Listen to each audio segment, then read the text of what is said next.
Toda tempestade tem um segredo cheio de asas, dentes e eletricidade suficiente para queimar o seu Wi-Fi. Eu sou o Aledraus e hoje a gente vai encarar os Wyverns da tempestade. Mas além disso, eu vou te mostrar como criar uma criatura real dentro do seu mundo sem que ela pareça só um monte de escamas aleatórias. Fala pessoal, tudo bem com vocês? Aqui é o Aleph, ilustrador que também ama contar histórias, e o vídeo de hoje é especial para quem gosta de criar criaturas diferentes e world building, ou seja, criação de mundos. Capítulo 1: Os ovos e o início da construção da vida. E se existissem criaturas que só nascem no meio das tempestades com rugidos de feras ancestrais? Essa é a nossa criatura de hoje, o Wyvern elétrico. Galera, pra gente construir uma criatura do zero, no caso um Wyvern da família dos dragões, precisamos começar do zero também, ou seja, dos seus filhotinhos. Sempre pense no significado da forma e das cores que você quer usar.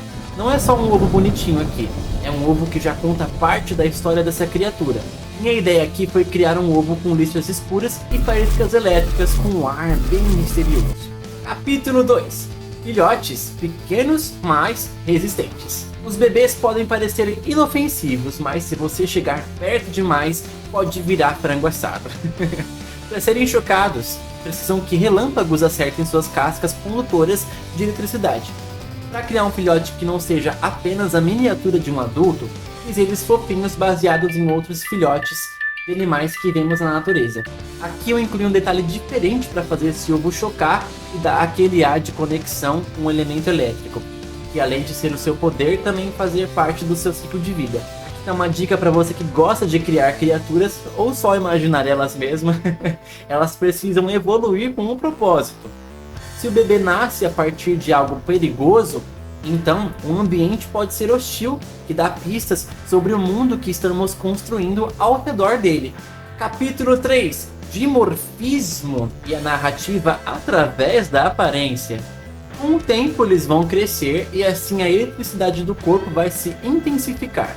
Os machos são maiores, mas são mais ágeis, enquanto as fêmeas são maiores e acumulam mais carga elétrica. Eu quis trazer esse padrão listrado baseado em um lagarto chamado Varano arborícola esmeralda, ou apenas lagarto esmeralda mesmo. Essas listras servem para eles se camuflarem no oceano e nas rochas do seu habitat, além de terem pequenas barbatanas que ajudam eles a nadarem por aí.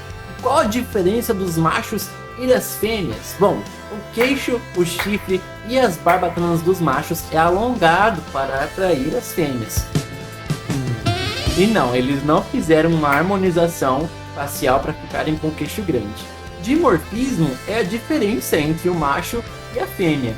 E aqui não precisa ser só a diferença estética, ela pode influenciar no comportamento deles, inclusive. Para parecer um pouco mais real, é legal que a gente pense em como eles interagem com o ambiente. Os machos menores podem fugir rapidamente e uma fêmea maior pode intimidar os seus inimigos. Além disso, suas cores verde e azul também tem um motivo que está ligado ao habitat deles, que eu vou contar mais pra frente. Capítulo 4: Como o mundo vai moldar as suas criaturas. Nem toda criatura nasce em terras comuns. Os Wyverns elétricos habitam um arquipélago secreto chamado de Ilhas de Cobre, chamado assim pelas rochas animais que são ricos no mineral de cobre. Esse mineral vai ser nosso experimento principal de química de hoje. Estes são alguns esboços que eu fiz para explorar o formato dessas rochas e de alguns ninhos dessas criaturas. Para a ilustração desse habitat, me baseei em algumas ilhas perdidas no oceano durante o pôr do sol, para deixar as rochas de cobre mais destacadas, e algumas nuvens para aumentar a atmosfera da cena também.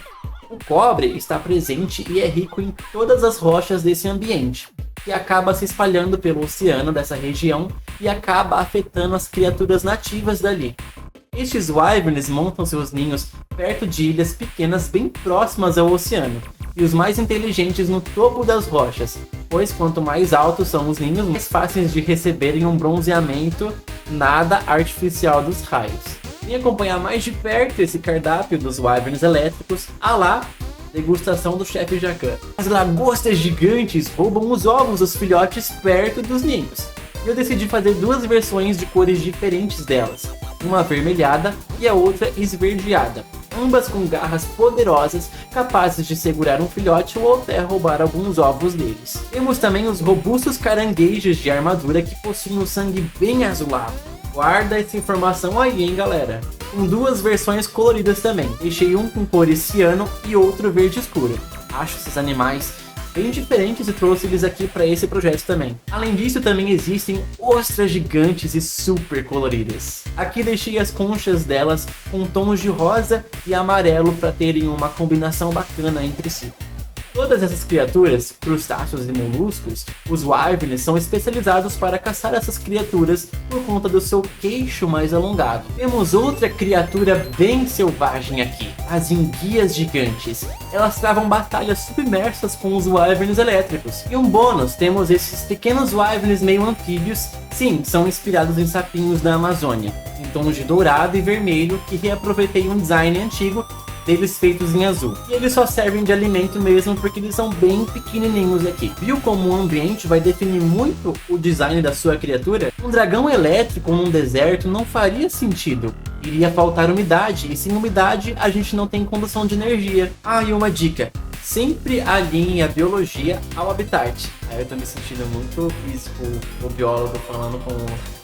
se eu soubesse algum cálculo. Capítulo 5. O design se conecta com a história. Antes de criar alguma criatura, para quem é artista, é interessante que a gente explore a anatomia e os ossos, para depois vir as camadas de cima. É tipo cortar uma cebola, gente. Temos camadas, tanto para histórias quanto para desenhos. Um detalhe importante para esse dragão cara de bobão foi como fiz o crânio dele. Para os wyverns poderem nadar, voar e caçar aqueles animais que criei com vocês, a anatomia e o design criam uma conexão entre si. Por isso seus ossos são ocos e reforçados, com um queixo bem afiado para quebrar as conchas e carapaças resistentes das ostras, lagostas e outras criaturas. E as curvas do seu corpo são boas para hidrodinâmica e aerodinâmica. Além disso, uma dica de design para vocês é: formas triangulares vão dar uma impressão mais agressiva e as circulares mais equilibradas e pacíficas. Capítulo 6. Psicologia e comportamento, que é igual ao valor inerente. Essa é uma das partes mais legais, gente, porque quem disse que dragão não vai pra terapia? Não dá pro Wyvern da Tempestade ser bravo por um acaso. Ele não é um lagarto aleatório que vai sair por aí cuspindo raios. Ele defende o seu ninho porque já perdeu filhotes para criaturas marinhas ou porque bárbaros caçaram suas barbatanas e seu sangue mágico. Cada criatura precisa ter um significado. Isso é uma dica até para os escritores. É legal a gente montar um histórico para esse comportamento, sabe? Qual a mensagem que você quer passar da criatura que você está fazendo? Comenta aqui nos comentários. Se o dragão é agressivo, qual trauma, digamos assim, que fez ele assim? O que ele precisa levar para terapia? Ele protege um território? Se ele protege o território, o que ele está evitando? Quem ou o que ele está protegendo? Isso a gente chama de valor inerente. A mensagem subliminar, significado que faz o seu personagem ser único. Capítulo 7, o segredo do seu sangue azulado. Gente, lembra que eu falei para vocês guardarem a informação do sangue azulado dos caranguejos de armadura? Pois aqui estamos. Um dos motivos para que o sangue deste wyvern elétrico seja azul é pela sua dieta rigorosa de bodybuilder que vai pra academia e come 500 ovos por dia. Não, gente, tô brincando.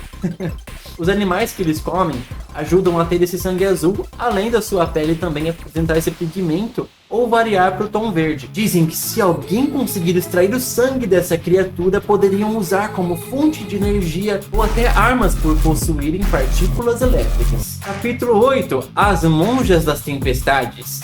E se esses dragões pudessem ser domesticados? Bem, aproveitando que são ótimos dragões, faria sentido se eles fossem ótimas montarias também, né? Essas monjas são suas protetoras secretas. Mas por que essas monjas protegem esses wyverns? O que elas sabem que ninguém sabe. Eu decidi explorar algumas armaduras diferentes para cada uma. Elas usam as escamas soltas dos wyverns para montarem suas armaduras como proteção contra os raios. Por isso que algumas têm armaduras azuladas e outras verdes, além de terem um cajado capaz de conduzir disparos elétricos e esferas flutuantes de descargas elétricas. Comenta aí qual a sua favorita, a opção A, B ou C. Além de serem protetoras, são amigas desses wyverns e usam eles até como montaria. Aproveitei e pintei uma versão mais realista dela, com as tatuagens na cabeça que servem como runas mágicas para a eletricidade não roubar a energia do seu próprio corpo. E aqui está uma arte lateral de uma versão do Wyvern esverdeado ao lado de uma dessas monjas que eu falei pra vocês. Capítulo 9. Itens mágicos. E como ótimas histórias, não poderiam faltar os elementos mágicos, né? Já conhecemos um dos itens mágicos, que foi o sangue azulado dessas criaturas. Mas como eles conseguem soltar raios sem serem queimados e virar churrasco de dragão? Para isso, eles contam com uma cauda poderosa, parecido com um chocalho de cobra cascavel. No interior do chocalho, existem pequenos componentes de cobre que, ao balançarem durante uma tempestade, liberam uma reação química que permitem disparos elétricos. A eletricidade de um raio corre pelo seu corpo como um rio, e para isso eles contam com uma pele de escamas resistentes. A primeira camada da pele do Wyvern elétrico é um verdadeiro escudo contra sua própria eletricidade. Essa é a Eletridermis, uma camada isolante que impede que o dragão se choque contra sua própria energia. Além disso, ela absorve calor do ambiente, ajudando a criatura a sobreviver em climas extremos. Essa é a segunda camada protetora da pele contra danos externos e segurando a água dentro do corpo. Também é a camada que produz o pigmento azulado ou esverdeado da sua pele. O segredo está nas suas veias. Elas não são comuns, são condutoras naturais, carregadas de sódio e minerais de cobre. Elas transportam cargas elétricas através do corpo, criando impulsos capazes de eletrocutar suas presas com um único golpe. E no centro de tudo, temos a última camada chamada Hipodermis. Diferente dos répteis comuns, essa camada é densa em gordura e sódio, garantindo que o Wyvern tenha energia suficiente para manter suas descargas elétricas ativas por longos períodos. É como uma bateria viva, ele acumula eletricidade e libera no momento certo. E agora chegamos à última parte, a hora da ilustração final. Mas antes desse desenho lendário, já deu like e se inscreveu aqui no canal? Então o que você está esperando? Selvagem como a tempestade que varre os céus, perigoso como um trovão que rasga a escuridão, com segredos ocultos sob suas escamas e laços improváveis com os humanos, este é Zuli, o Wyvern da tempestade, uma criatura que desliza entre a escuridão dos céus e a lealdade dos relâmpagos, trazendo tanto destruição quanto admiração. Mas cuidado! Um único ataque pode ser o seu último suspiro. E assim mais um capítulo se encerra. Mas as histórias nunca morrem. Elas ecoam nos ventos, gravados nas peles dos dragões e nos corações daqueles que ousam ouvi-las. Gostou dessa aventura? Então já se inscreve por aqui, ativa o sininho e não esquece do like, porque ainda existem muitas lendas esperando para serem contadas. Até a próxima aventura!